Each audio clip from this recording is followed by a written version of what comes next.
Bonsoir à vous tous et bienvenue à notre étude biblique du mercredi soir. Bienvenue à cet enseignement des Écritures qui nous encourage à marcher droitement et justement avec notre Dieu, qui nous fortifie dans sa vérité et dans sa volonté pour son Église locale. Ce soir, nous continuons à combattre pour la vérité. Nous continuons à souligner des éléments évangéliques qui peuvent nous détourner de la vérité de Dieu et tout le potentiel est là. Des éléments comme les fausses prophéties qu'on a déjà regardées dans l'Église chrétienne, des fausses déclarations, des fausses prédictions qui ne se sont pas produites et qui ont démontré que ça ne venait pas de Dieu. Des éléments comme les faux dons promus dans certaines dénominations chrétiennes, des dons qui étaient là pour le fondement seul de l'Église, mais qui sont encore encouragés aujourd'hui faussement et contraires à la volonté de Dieu. Des éléments tels que les fausses approches à l'interprétation de la Bible, et ça, c'est la dernière fois qu'on a regardé ça. Des interprétations allégoriques ou spirituelles qui détournent les chrétiens du sens normal de la parole de Dieu et de l'obéissance pratique au Seigneur. Ce soir, nous voulons considérer ensemble les versions bibliques qui sont encouragées et utilisées dans les églises évangéliques et qui affectent la précision et l'exactitude du message inspiré de Dieu et pratiquement parlant, même notre obéissance au Seigneur.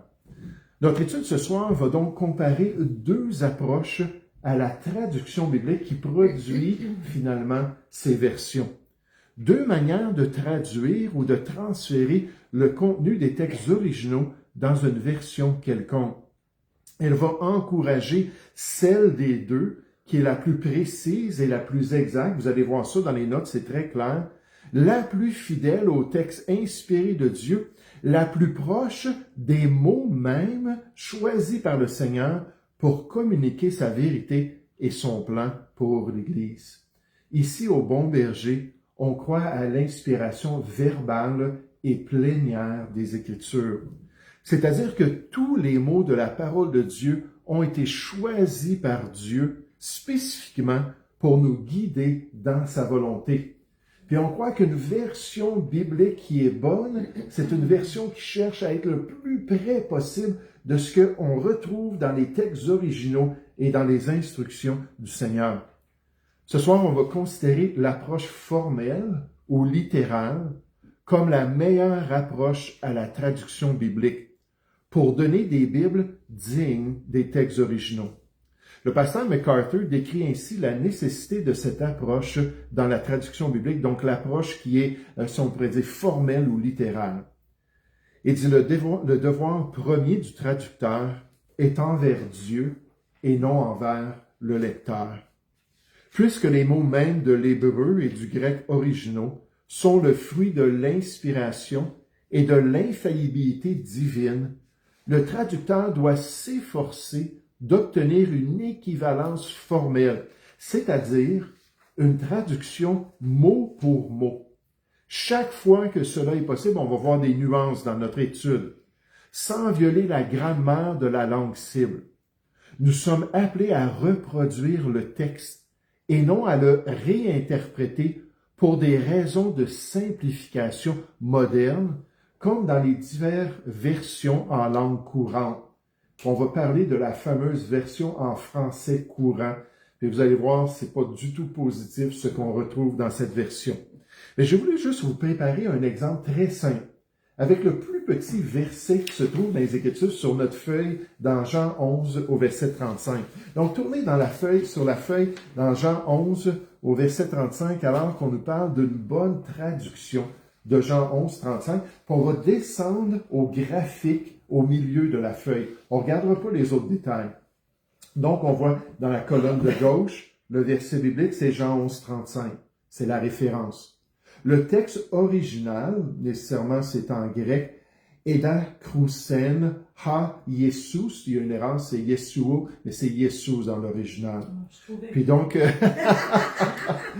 puis Eda Krousen, c'est le verbe. Puis vous avez remarqué que l'ordre des mots dans l'original, ça n'a pas d'importance. C'est la terminaison des mots qui nous dit qu'est-ce qui est le sujet, qu'est-ce qui est le verbe, complément, puis ainsi de suite. Donc, on commence avec le verbe, puis après ça, ha Jesus.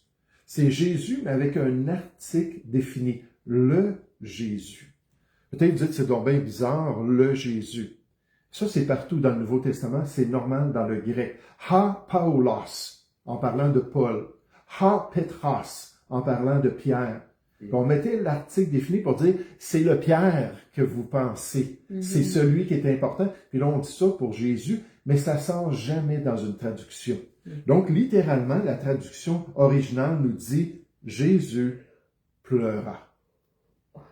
Puis c'est ça que Dieu a inspiré dans Jean 11 au verset 35.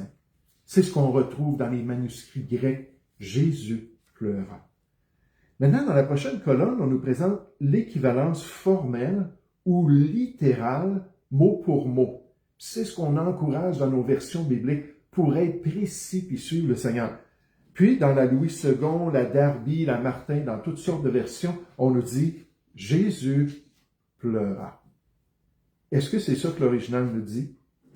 Oui, exactement.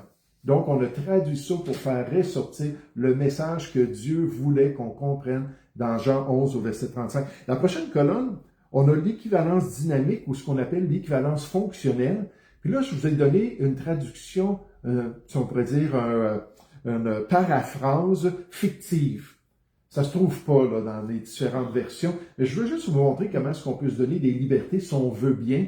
Puis on va voir des exemples amplement de grandes libertés qui se sont données pour donner des versions qu'on appelle dynamiques ou des équivalences qui ne suivent pas mot pour mot, loin de là. Imaginez si on voyait cela dans Jean 11, 35. Soudainement, Jésus fut tout ému, pour son ami Lazare. Est-ce que c'est une traduction qui est claire? Oui, c'est très clair. Est-ce que c'est facile à comprendre? Oui, certainement. Est-ce que c'est la parole de Dieu? Non, ce n'est pas ce que Dieu a inspiré. Est-ce qu'on a ajouté au message des Écritures? Oui, effectivement. Et c'est ce qu'on voit lorsqu'on tolère l'équivalence dynamique où on peut rajouter des mots. Puis je vais vous donner des exemples tout à l'heure. Puis on va en voir. En passant, on va faire ça en plusieurs mercredis. Je veux pas que ça soit chargé, je veux pas que ça soit là, étouffant de regarder ça. On va prendre le temps de regarder l'étude puis d'apprendre concernant les traductions bibliques. J'aime bien ce que le docteur R.C. Sproul nous dit. L'obligation première et primordiale d'un traducteur est de respecter le texte original. Est-ce que c'est de respecter ses propres idées? Respecter ce qu'il désire faire dire à la parole de Dieu? Ses propres hypothèses concernant ce que le texte veut dire, la signification du texte. Non. De respecter le texte original. Il ne doit pas se demander ce qui est le plus facile à comprendre ou ce qui semble le plus actuel, mais ce qui représente le plus fidèlement la parole divine exprimée en hébreu dans l'Ancien Testament et en grec. Nous ne cherchons pas à améliorer la clarté, mais à en reproduire le contenu, car la traduction la plus fidèle est celle qui ramène le plus rapidement le lecteur à la forme et au sens du mot original. Puis on va voir que des fois, lorsqu'on se donne des libertés linguistiques, on peut avoir des petits ajouts et des petites erreurs. Mais bien plus que cela, il peut rentrer aussi des hérésies dans les traductions bibliques, parce qu'on ne suit pas mot pour mot ce qui a été dit dans les Écritures. Puis on va voir des exemples d'hérésies, mais des hérésies à cause des traductions qui ont affecté des générations de personnes pour les amener à croire des mensonges, puis finalement beaucoup d'entre eux à se retrouver dans la perdition éternelle à cause des traductions qu'ils étaient en train de lire. Ça va être les extrêmes. Je vous donne tout de suite juste un exemple. La traduction du Monde nouveau des témoins de Jéhovah. Là, on n'en parlera pas dans cette étude-là, mais ça, c'est vraiment, si on pourrait dire, le plus notoire des traductions qui ont été trafiquées. Moi, je l'appelle la perversion des témoins de Jéhovah, de l'organisation, parce qu'ils ont trafiqué le texte terriblement. Donc, on va voir des petits changements qui sont pas bibliques, On va voir des grands changements qui ne sont pas bibliques, mais qui sont très graves aussi.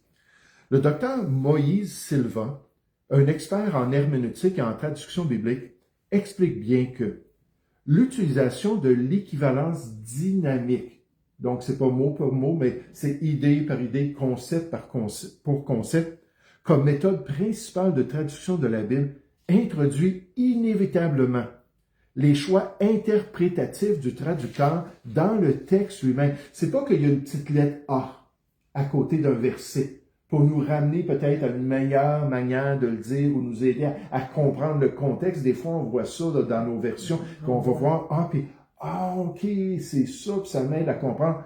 Mais c'est à côté du texte. C'est une note, c'est un commentaire pour nous aider à comprendre, mais c'est pas mis dans le texte. Il dit là, c'est inévitable que les choix interprétatifs du traducteur rentrent dans le texte lui-même, brouillant ainsi la frontière entre une traduction et un commentaire biblique. Ce flou entraîne souvent une remise en cause subtile, mais significative, des affirmations doctrinales précises des Écritures, conduisant à des versions contenant des erreurs théologiques majeures. Puis dans l'histoire chrétienne, on en voit, puis malheureusement, c'est une tragédie. Puis on va considérer des exemples dans cette étude. Ça va prendre quelques mercredis pour passer à travers, mais j'espère bien que ça va nous permettre de voir l'importance de choisir une bonne version. Allons à nos notes ce soir pour débuter à la page 1.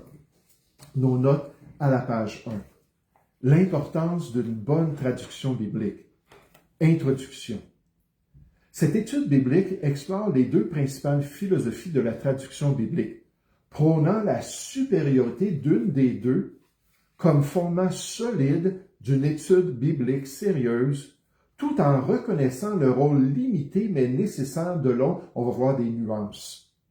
Les deux approches à la traduction des Écritures seront expliquées et leur rôle clarifié pour permettre aux chrétiens de comprendre les raisons derrière les choix des traducteurs d'utiliser une ou l'autre des approches et comment ce choix influence la qualité de la version biblique utilisée par l'Église chrétienne. Cherchez avec moi Éphésiens chapitre 5.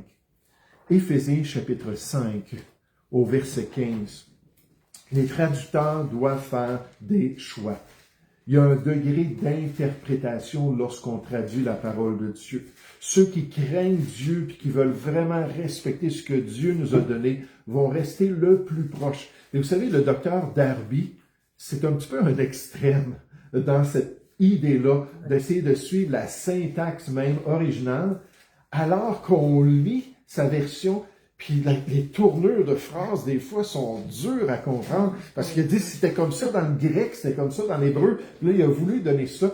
J'aime pas beaucoup la Darby pour ça, mais au niveau d'exactitude, elle est extrêmement exacte. Mais ça devrait être le désir. Mais nous, en tant que chrétiens, on a cette option, on a ce choix. On peut trouver des Bibles, puis décider, cette Bible-là, c'est la Bible que je vais lire. Cette Bible-là honore la parole de Dieu, puis l'inspiration plénière et verbale du Seigneur. Puis je veux m'attacher à cela. Puis pourquoi est-ce qu'on fait ça? Parce qu'Éphésiens 5 au verset 15 nous donne ce principe. Qu'est-ce qu'on nous dit? Prenez donc garde. Prenez donc garde dans Éphésiens 4 à 6, rappelez-vous, on nous parle de la nouvelle vie en Jésus. Donc, dans cette nouvelle vie-là, prenez donc garde afin de vous conduire avec circonspection. Qu'est-ce que ça veut dire, circonspection? Ça veut dire d'une manière sérieuse, de prendre nos décisions à cœur, de s'assurer de vraiment suivre le Seigneur. En fait, circonspection, littéralement, ça veut dire précision, exactitude, diligence. Donc, on dit, prenez donc garde afin de vous conduire avec circonspection, non comme des insensés, mais comme des sages. Et personnellement, moi, je vois dans cela une implication concernant le genre de version que je vais lire, le genre de version que je vais étudier. Verset 16, ça dit « Rachetez le temps, car les jours sont mauvais. » Et moi, j'encourage les chrétiens à faire de bons choix concernant les versions qu'ils utilisent. Je sais qu'il y en a qui aiment ça. Ils vont, admettons, utiliser plusieurs versions lorsqu'ils lisent la parole de Dieu. Ils vont aller dans une version, dans une autre version, puis ainsi de suite. C'est bon.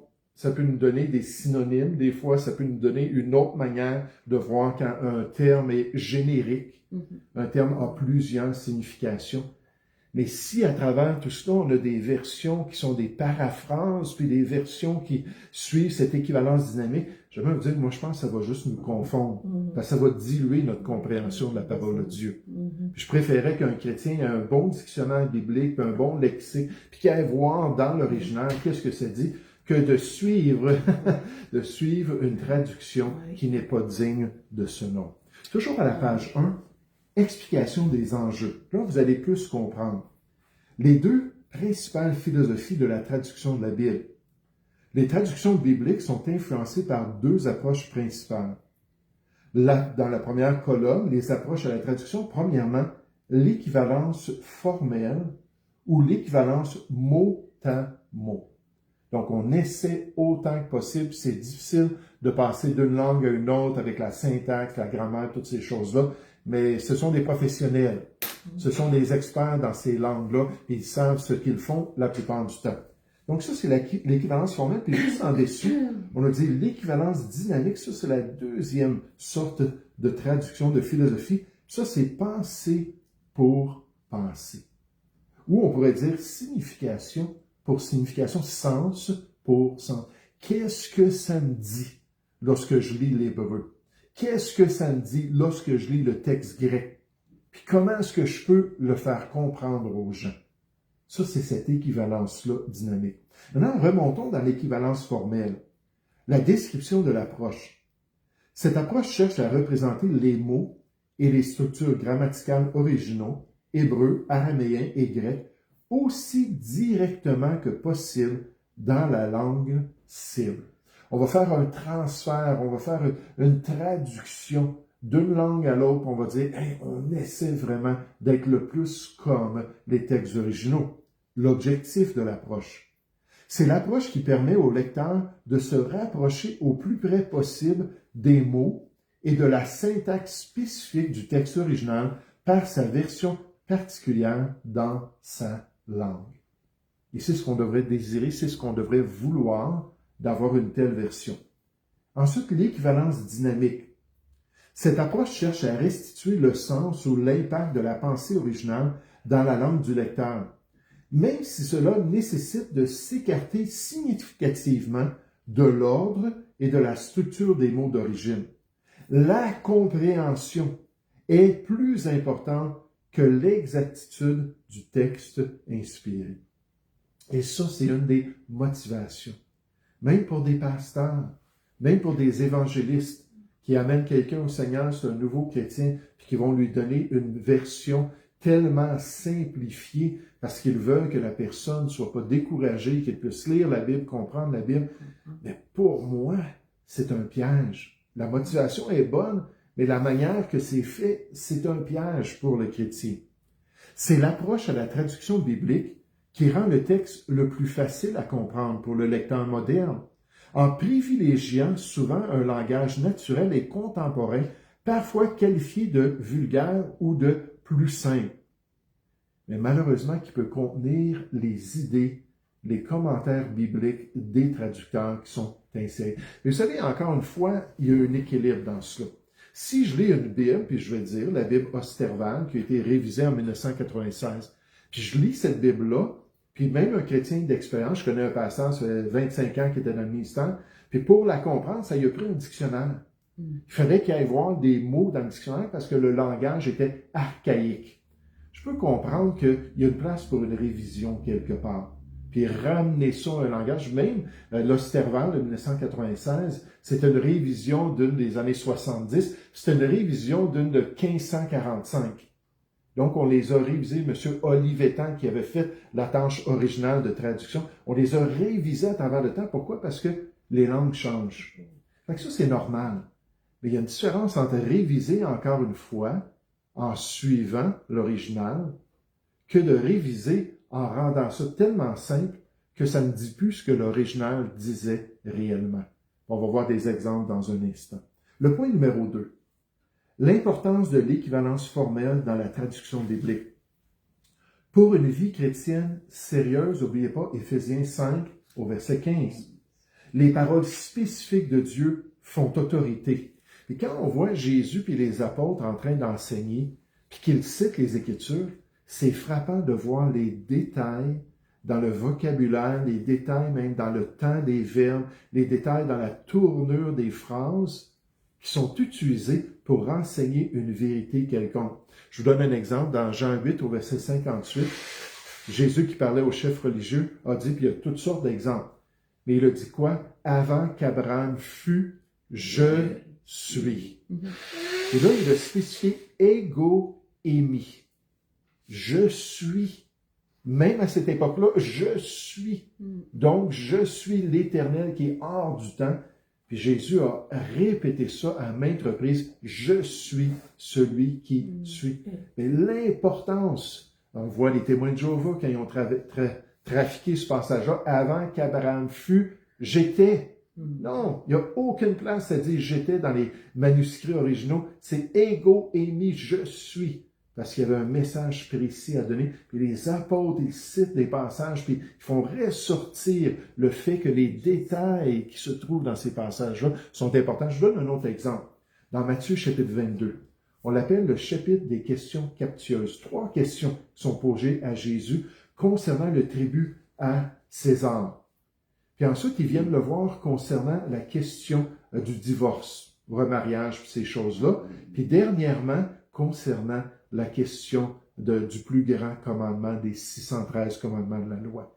Puis quand Jésus répond à la deuxième question, puis on peut voir ailleurs d'autres réponses précises comme ça, il a dit que quand Moïse a reçu les instructions de Dieu, Dieu a dit à Moïse, « Je suis le Dieu d'Abraham, je suis le Dieu d'Isaac, je suis le Dieu de Jacob, puis de tous les ancêtres, puis ainsi de suite. » Il n'a pas dit « j'étais ».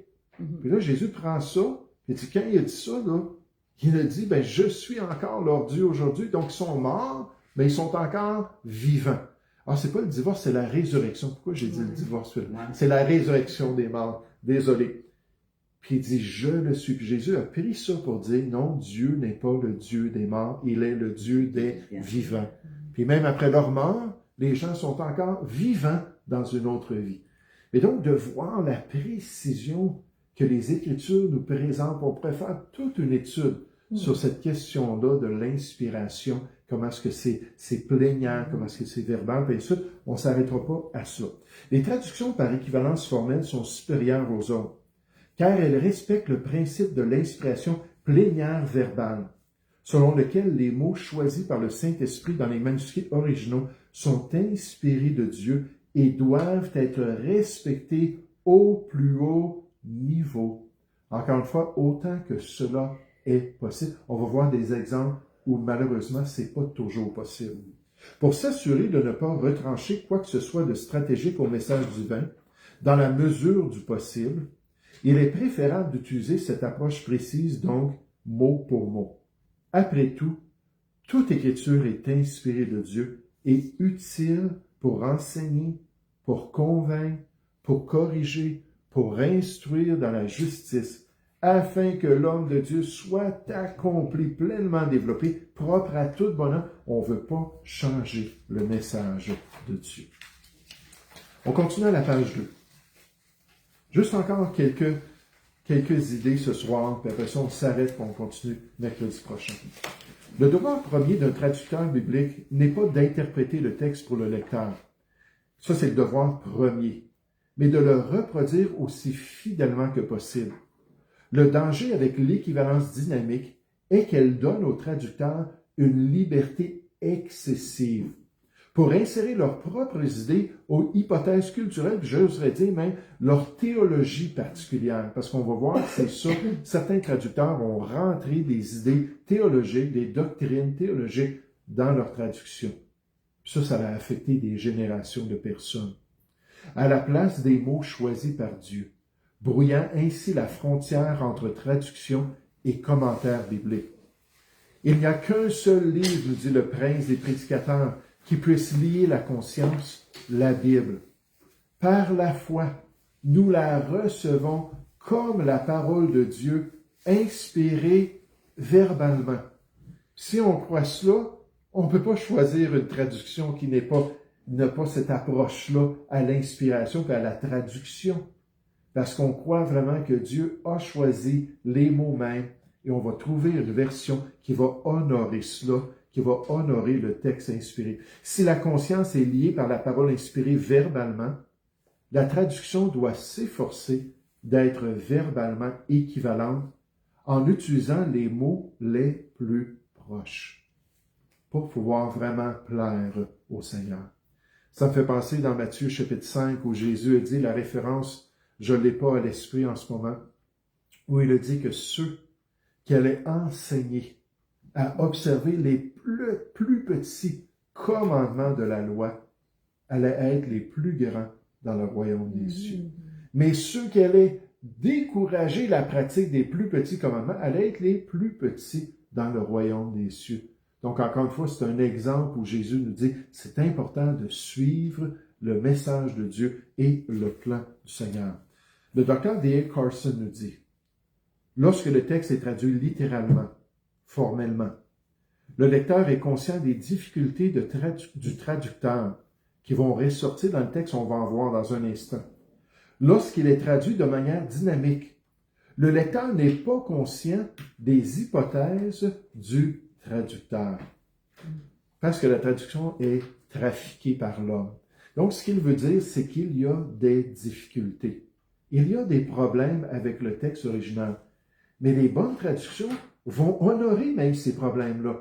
Puis vont les faire ressortir en disant, maintenant, faites vos études pour essayer de comprendre qu'est-ce que c'est. Nous, on ne le fera pas pour vous. C'est pas notre tâche de vous enseigner la parole de Dieu. Notre tâche, c'est de vous donner l'original. La transparence de l'équivalence formelle est plus importante que les modifications apportées par l'équivalence dynamique. Ainsi, lorsqu'une traduction est dynamique, le lecteur est souvent séduit à accepter l'interprétation du traducteur comme la parole de Dieu, sans se rendre compte que l'interprétation a été faite sur le texte biblique lui-même. Regardons Matthieu chapitre 5 pour vous donner un exemple. On va en voir d'autres dans nos versions françaises un peu plus loin dans notre étude. Mais juste quelques exemples, avant de regarder des choses plus sérieuses au point numéro 3. Mais dans Matthieu chapitre 5, au verset 22. Matthieu chapitre 5, au verset 22. Ça nous dit dans la Louis II. « Mais moi, je vous dis que quiconque se met en colère contre son frère est passible de jugement. Que celui qui dira à son frère « Raka » mérite d'être puni par le Sanhédrin, et que celui qui lui dira « Insensé » mérite d'être puni par le feu de la géhenne. Maintenant, il y a quelques problèmes ici dans ce texte-là. Premièrement, le mot « Raka ». Le mot « Raka », c'est un mot araméen. Quand l'Esprit de Dieu a guidé Matthieu, à écrire ce que Jésus est en train d'enseigner, il lui a dit « Reste avec le mot « Raka » et ne le traduis pas en grec. » C'est un peu comme le mot « Maranatha ». Vous avez déjà vu dans vos versions « Maranatha ». Maranatha, là, c'est pas un mot en grec, c'est un mot en araméen, puis c'est pas traduit, c'est translittéré. C'est le Saint-Esprit qui a poussé ces rédacteurs-là à prendre les mots que Jésus a utilisés, ou Maranatha, c'est pas Jésus, c'est Paul, pour dire « mettez cela comme ça dans les Écritures. Je ne veux pas que vous le traduisiez. » Qu'est-ce que ça veut dire, Raka? On ne sait pas. Il y a différentes hypothèses. Celle que j'ai trouvée la plus tenable, c'est que ça veut dire vide. Dire à quelqu'un, toi, là, tu es vide. Vide, OK, moralement, vide intellectuellement, on ne sait pas. Mais Matthieu ne l'a pas traduit, puis un bon traducteur biblique ne le traduira pas non plus. Parce qu'évidemment, il y a quelque chose dans Raka qu'on ne peut pas vraiment traduire.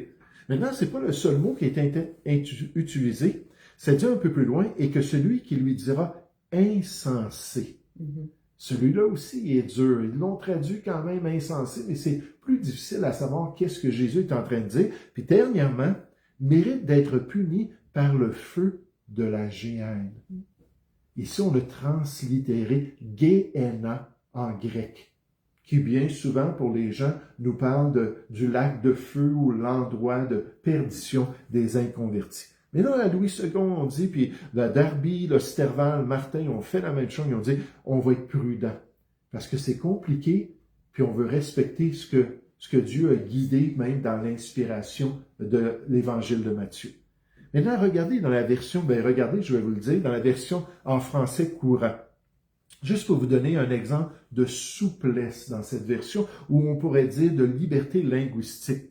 C'est la même chose dans la Louis II, la seconde 21. En passant, la seconde 21, moi, je ne l'aime pas du tout. Parce que je trouve qu'elle ressemble beaucoup à une paraphrase plutôt qu'à une bonne traduction. Mais là, on a traduit ça comme cela. Eh bien, moi, je vous déclare, tout homme qui se met en colère contre son frère mérite de comparaître devant le juge. Celui qui dit à son frère « imbécile », imbécile. Donc, pour ces gens-là, c'est traduit tout à l'heure, « raka » veut dire « imbécile », même si c'est pas vraiment clair et qu'on n'aurait pas dû toucher au mot, mérite d'être jugé par le conseil supérieur. Celui qui lui dit « idiot », au lieu de traduire ça « insensé », mérite d'être jeté dans le feu de l'enfer. Le feu de l'enfer. Un terme qui est vraiment moderne et populaire pour nous parler de la perdition dans la prochaine vie.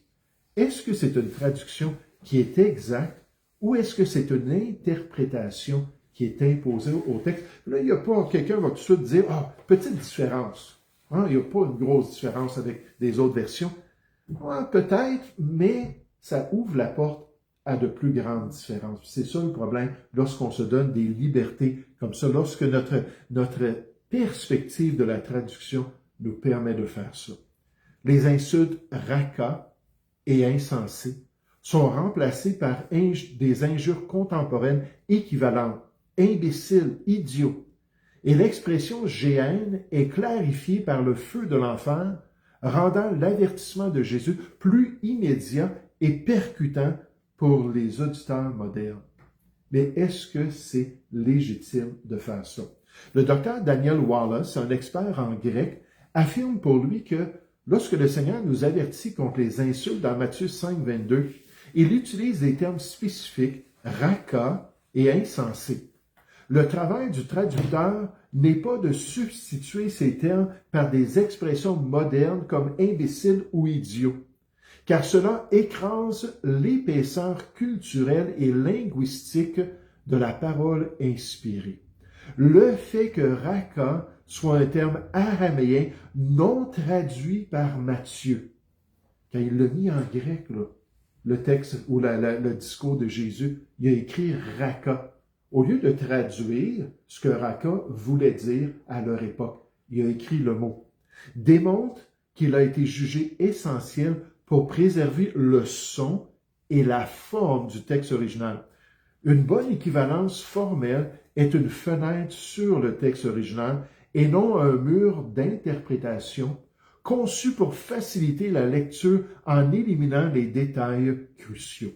Donc, on dit, c'est un exemple, un petit exemple, et c'est un exemple d'une liberté qui ne devrait pas se pratiquer. Je vous donne un autre exemple pour terminer ce soir. Un autre exemple de souplesse.